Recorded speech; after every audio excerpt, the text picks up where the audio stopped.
পিড়াঘাটায় পরিবর্তন সংকল্প সভায় যোগ দিলেন বিজেপি নেতা দিলীপ ঘোষ। সভার আগে এলাকায় একটি মিছিল করেন বিজেপি কর্মী সমর্থকেরা।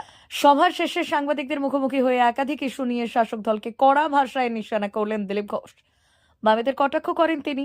গান্ধীজি বিবেকানন্দ নয়, এখন শ্যামাপ্রসাদেরও পুজো করতে হবে বামেদের।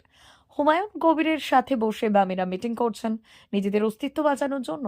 সময় খারাপ এসেছে, সব করতে পারে বামেরা। এই দিন তিনি মমতা বন্দ্যোপাধ্যায় দিল্লি যাওয়া নিয়ে বলেন, এসআইআর এর নাম শুনে তৃণমূল মনে মনে মরে গেছে, যে মরছে তাকেই এসআইআর এর সাথে জুড়ে দিচ্ছে। এই ধরনের মিথ্যে ইস্যু তৈরি করে বাংলার মানুষকে বোকা বানানো যাবে না। পশ্চিম বাংলার মানুষ প্রথমেই এসআইআর এর ফর্ম ফিল আপ করে কমপ্লিট করে দিয়েছে। রাজ্য সরকারের কর্মচারীদের ভয় দেখিয়ে উল্টো পাল্টা চিঠি দিয়ে গন্ডগোল পাকিয়ে তাই আরো ঘেঁটে দেওয়ার চেষ্টা করছে তৃণমূল। এছাড়াও এদিন একাধিক বিষয়ে মন্তব্য করেন দিলীপ ঘোষ। খালি গান্ধীজি নয়, বিবেকানন্দ নয়, শ্যামাপ্রসাদেরও পুজো করতে হবে আমাদের অস্তিত্ব বাঁচাবার জন্য। তারা যদি গিয়ে হুমায়ুন কবিরের সঙ্গে বসে মিটিং করতে পারেন, সব করতে পারেন। যেমন সময় খারাপ পড়েছে, রক্ত পড়ে বাঁকা তো গাধা গো কহে কাকা, সবকে বলতে হবে। দাদা, এসআইআর এর মৃত্যুর কোনো প্রমাণ এখন অব্দি নেই, তা সত্ত্বেও এসআইআর এর মৃতদের নিয়ে আন্দোলনে দিল্লিতে এসআইআর এর নাম শুনে টিএমসি মনে মনে মরে গেছে। তাই যে মরছে তাকে এসআইআর এর সঙ্গে জুড়ে দিচ্ছে। সারা ভারতবর্ষে এসআইআর হচ্ছে, খালি বাংলায় নয়। কিন্তু এই ধরনের মিথ্যা ইস্যু তৈরি করে বাংলার মানুষকে বোকা বানানো যাবে না। পশ্চিমবাংলার মানুষই প্রথম ফর্ম ফিল আপ করে এসআইআর কে কমপ্লিট করে দিয়েছে। আজ গন্ডগোল করে লেন্দি করা হচ্ছে যাতে সময় শেষ না হয়, কিন্তু নির্বাচন কমিশনও ছাড়বে না। এখানকার রাজ্য সরকারের কর্মচারীদেরকে ভয় দেখিয়ে মমতা ব্যানার্জির লোকেরা এই গন্ডগোল বাঁধিয়ে উল্টোপাল্টা চিঠি দিয়ে আর এটাকে ঘেঁটে দেওয়ার চেষ্টা করছেন। কিন্তু এসআইআরও হবে, ইলেকশনও হবে। রাজ্যে শ্রম মন্ত্রী আছে, কিন্তু শ্রম আইন বলে তো কিছু নেই। আনন্দপুরের ঘটনা সেই প্রমাণই দিচ্ছে। কোনো আইনই নাই পশ্চিমবাংলায়, আবার আইন কি? টিএমসি যেটা বলবে সেটাই আইন। নাজিরাবাদের অগ্নিকাণ্ড যেসব দুর্ঘটনা নয়, সঠিক তদন্ত প্রয়োজন এবং ভবিষ্যতে যাতে এই ধরনের ঘটনা না ঘটে তার জন্য কড়া পদক্ষেপ প্রয়োজন। দেখুন, যে কোম্পানি বলছে দায় নাই, তার প্রধান দিল্লিতে গিয়ে এই সরকারের প্রতিনিধির সঙ্গে মিটিং করছেন, তাদের সঙ্গে থেকে এই ব্যবসা করে খাচ্ছেন। সেই জন্য পুলিশ প্রশাসন থেকে এমএলএ, মন্ত্রী, এরা সবাই এই দুর্ঘটনার সঙ্গে যুক্ত আছেন। দায় নিতে হবে। এবং সবচেয়ে দুঃখের বিষয়, বারবার ঘটনা ঘটছে, চাপা পড়ে যাচ্ছে। পরবর্তীকালে এই ধরনের ঘটনা না হয়, কমপক্ষে এইটুকু মানবিকতা মমতা ব্যানার্জি দেখান। যেখানে যেখানে অনিয়মিতভাবে, অনৈতিকভাবে এই ধরনের কাজ চলছে, সেগুলো বন্ধ করুন, নাহলে অনেক গরিব লোকের জীবনহানি হবে।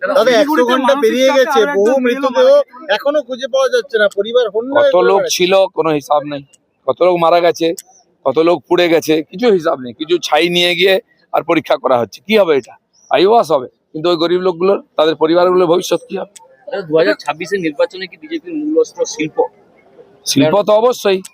পাশের রাজ্য উড়িষ্যায় গিয়ে দেখুন, 2 বছর হয়নি, সেখানে নতুন কোম্পানি গিয়ে জমি নিয়ে কাজ শুরু করে দিয়েছে, কারখানা।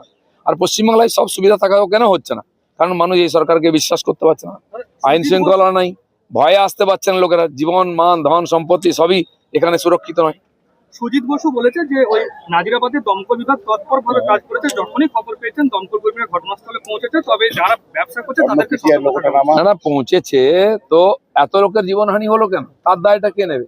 অবৈধ নির্মাণ হবে, অবৈধ ব্যবসা হবে, আপনারা কাটমানি খাবেন, আর তারপরে সাধারণ মানুষ মারা যাবে, দিয়ে একটা কিছু না কিছু আর দোহাই দিয়ে দেবেন। এ তো চলতে পারে না। আরো একই ঘটনা ঘটছে। শিলিগুড়িতে একজন বিএলও মারা গিয়েছে বলে দাবি করা হচ্ছে। মানসিক সমস্যা। না, রোজই বিএলও মারা যাচ্ছে। আজকে এখানে কত লক্ষ কর্মচারী আছে, কেউ যদি মারা যায় সেসব এসআইআর এর সঙ্গে যুক্ত করে দেবে? এটা হতে পারে নাকি? দাদা, মোহাম্মদ সেলিম, হুমায়ুন কবির একসঙ্গে হচ্ছে। না, ইলেকশন এলে এরকম ছাড়াছাড়ি, ধরাধরি চলতেই থাকে। কেউ কারোর সঙ্গে যেতে পারে। আমরাও দেখতে চাইছি কে কি করছে। নির্বাচন কমিশনকে কয়েকদিন আগে আবার ফুল বেঞ্চে বসতে হচ্ছে, মাত্র কয়েকদিন তো বাকি আছে। না, পশ্চিমবাংলায় যেভাবে এই একটা অব্যবস্থা তৈরি করেছেন মমতা ব্যানার্জি এবং তার নেতারা ইচ্ছাকৃতভাবে চাইছেন না এসআইআরটা কমপ্লিট হোক, চাইছেন না ভুয়ো ভোটার বাদ যাক। তাই নির্বাচন কমিশনকে বিশেষ সময় দিয়ে অফিসারদের পাঠিয়ে এটা করার চেষ্টা হচ্ছে। কিন্তু যারা করছেন, এখানকার কর্মচারীরা পুরোটা এসআইআর পরিচালনা করছেন, তারা যদি সহায়তা না করে, তারা যদি কাজ না করে, ইচ্ছা করে বাধা দেয়, তাহলে কি করে কমপ্লিট হবে? তাহলে ওটাই হবে, সময় শেষ না হলে রাষ্ট্রপতি শাসন হবে।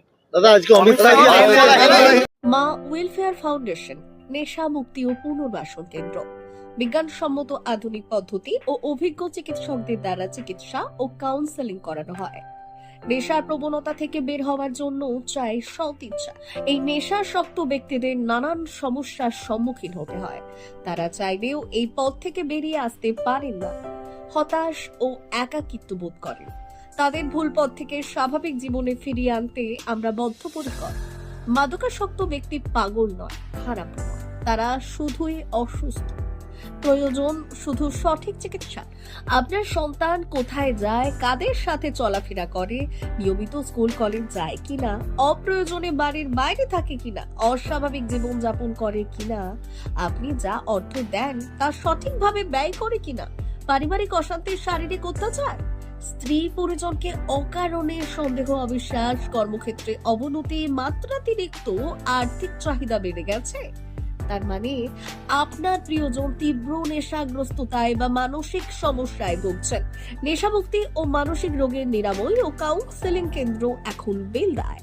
মদ, গাঁজা, ড্রাগস ও ইত্যাদি বিভিন্ন ধরনের নেশা এবং মানসিক রোগের চিকিৎসা করতে হলে আজই আসুন মা ওয়েলফেয়ার ফাউন্ডেশন। এখানে আমাদের চিকিৎসা পদ্ধতি: 1.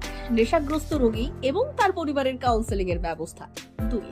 নিয়মিত যোগ, প্রাণায়াম ও ধ্যানের মাধ্যমে এবং মোটিভেশনাল ক্লাসের মাধ্যমে রোগীকে সুস্থ করা। 3. নিয়মিত ডাক্তারি পরিষেবা ও অভিজ্ঞ সাইকোথেরাপিস্ট দ্বারা কাউন্সেলিং এর ব্যবস্থা প্রদান। 4. প্রত্যেক রোগীর নিজস্ব শারীরিক এবং সামাজিক বৈশিষ্ট্য অনুযায়ী পৃথক পৃথক কাউন্সেলিং এর ব্যবস্থা, অভিজ্ঞ পরামর্শদাতার পরামর্শ প্রদানের ব্যবস্থা। 5. অনিচ্ছুক রোগীদের বাড়ি থেকে চিকিৎসা কেন্দ্রে নিয়ে আসার ব্যবস্থা করা হয়। বিশ্ব স্বাস্থ্য সংস্থা দ্বারা অনুমোদিত মদ, গাঁজা, ড্রাগস ও মানসিক রোগে চিকিৎসা করতে হলে আজই আসুন মা ওয়েলফেয়ার ফাউন্ডেশন বেলদা থেকে। যোগাযোগ করুন আমাদের সঙ্গে। Mobile number 9144587202। মা ওয়েলফেয়ার ফাউন্ডেশন, বেলদা, কেশিয়ারি মোড়, রেলগেটের কাছে, মোহাম্মদপুর। মেদিনীপুর জেলার ফার্নিচার জগতে স্বনামধন্য প্রতিষ্ঠান দাস ফার্নিচার এখন আপনার শহর বেলদাতে। বিয়ে বাড়ি কিংবা বাড়ির সৌন্দর্য ফেরাতে আজই আসুন আমাদের মেগা শোরুমে। শপিং স্বাদ পূরণ করবে মেসার্স দাস ফার্নিচার, বেলদা, কেশিয়ারি মোড়, হসপিটাল যাওয়ার রাস্তায়, বিএসএল অফিসের পাশে, পশ্চিম মেদিনীপুর। এখানে পাবেন নিজস্ব কারখানায় তৈরি সমস্ত প্রকার কাঠের ও স্টিলের ফার্নিচার। এখানে পাবেন মডিউলার বক্স খাট, মডিউলার বেডরুম সেট, দোলনা, garden furniture, wall unit, modular dining set, office furniture, digital print আলমারি, modular sofa, sofa cum bed, modular centre table, fibre furniture, wooden furniture সহ যাবতীয় ফার্নিচার আসবাবপত্র পাওয়ার একেবারে বিশ্বস্ত প্রতিষ্ঠান দাস ফার্নিচার। দাস ফার্নিচার এখন আপনার শহর বেলদাতে। আমাদের dealership: Bharat side, Quanto furniture, Hasmukh furniture, smart furniture, supreme furniture, Kurlon mattress, century mattress, classic mattress ইত্যাদি। বিশেষ দ্রষ্টব্য: প্রোডাক্টের গুণগত মান ও দাম যাচাই করে মাল কিনুন। মেসার্স দাস ফার্নিচার, বেলদা, কেশিয়ারি মোড়, রেলগেটের কাছে। বাড়ির সৌন্দর্য ফেরাতে আজই চলে আসুন দাস ফার্নিচারে। নিয়ে যান সুলভ মূল্যে যাবতীয় সামগ্রী।